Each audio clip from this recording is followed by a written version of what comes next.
Un largage d'aide humanitaire américain à destination de Gazaouis affamés en coopération avec la Jordanie sur un territoire qu'Israël compte contrôler dans sa totalité.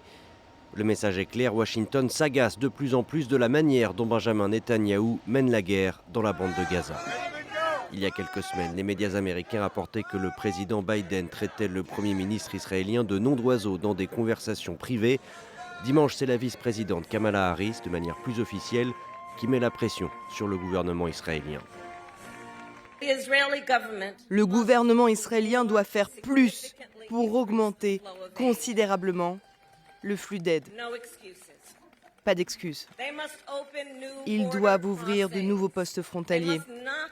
Ils ne doivent imposer aucune restriction inutile à l'acheminement de l'aide.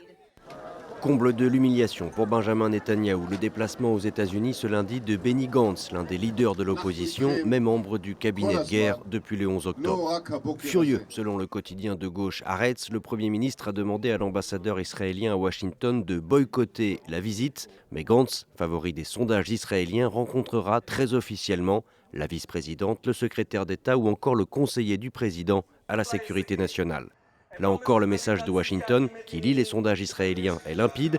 Les États-Unis choisissent leur interlocuteur et expriment leur préférence pour un futur Premier ministre israélien. Netanyahou, lui, compte sur un retour de Donald Trump à la Maison-Blanche en novembre. Accord d'Abraham, reconnaissance de Jérusalem comme capitale israélienne. Les deux hommes étaient proches jusqu'à ce que le Premier ministre israélien félicite Joe Biden pour sa victoire alors que le magnat américain l'a contesté.